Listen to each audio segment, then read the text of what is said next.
ओम शांति। हमेशा की तरह आज फिर एक स्टोरी याद आई है। कहते हैं कि बहुत सारे जीवन में ऐसी चीज़ें होती हैं। कहते हैं परीक्षाएं आती हैं, पेपर आते हैं हमें आगे बढ़ाने के लिए। लेकिन जिस वक्त पेपर आते हैं उस वक्त हम घबरा जाते हैं। हम सोचते हैं ऐसा क्यों हो रहा है, नहीं होना चाहिए। तो इसी के संदर्भ में एक स्टोरी है। एक बार एक गुरु के शिष्य थे। तो गुरुजी बुजुर्ग हो रहे थे।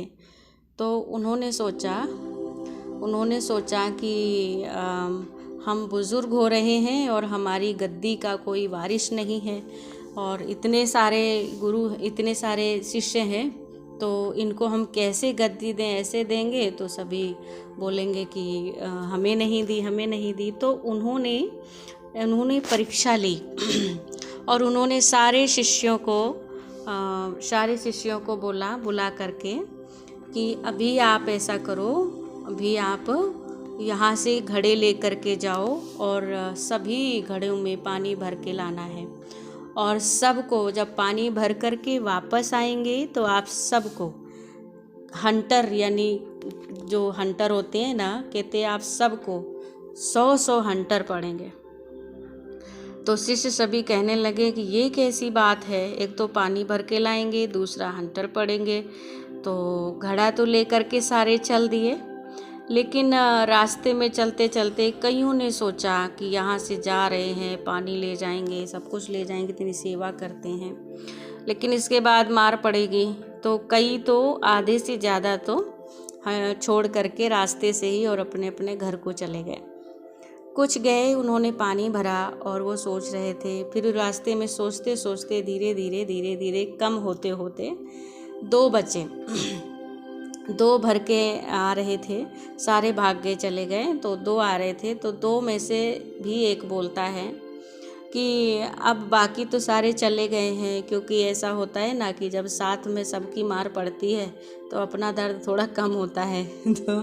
तो क्या हुआ कि उसने कहा सारे तो चले गए, अब हम ही पे मार पड़ेगी दोनों पे, तो हम भी नहीं जाने वाले। उसने घड़ा पटका फेंक दिया और वो भी अपने घर चला गया। हुआ क्या कि अब एक बचा। अब वो भी चलते चलते सोच रहा है कि मैं क्या करूं, मैं अकेला बचा हूं, मैं क्या करूं। फिर उसने सोचा कि मैं भी चला ही जाता हूँ, सारे चले गए तो मैं भी चला जाता, मैंने नहीं जाना अब गुरुजी के पास वापस।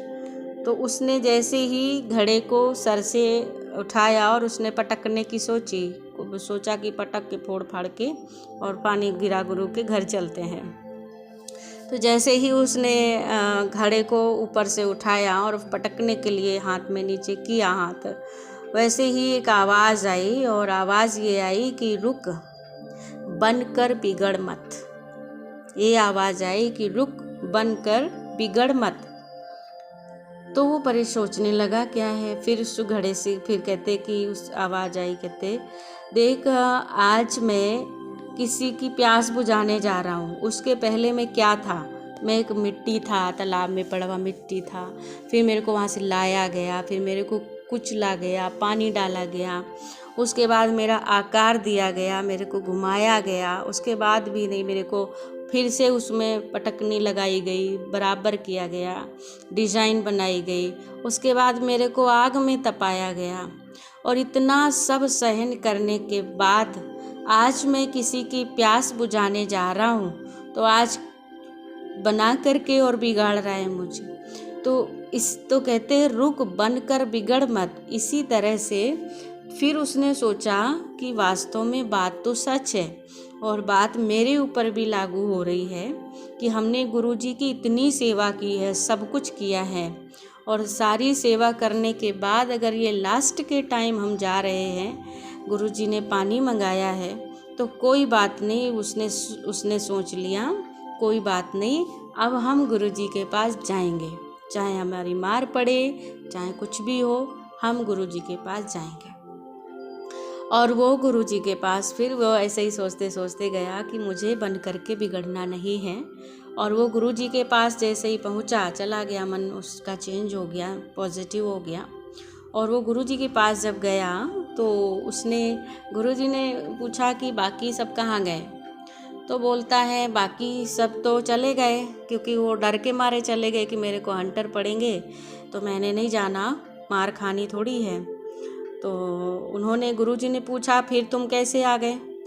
तो उसने फिर दास्तान बताई कि मेरे को इस तरह की बात समझ में आई कि बनकर बिगड़ मत। और इस घड़े से मैंने ये बात सीखी कि आज ये घड़ा कितना सहन करके आज किसी को शीतल जल पिलाने वाला है, ठंडक पानी ठंडा देने वाला है।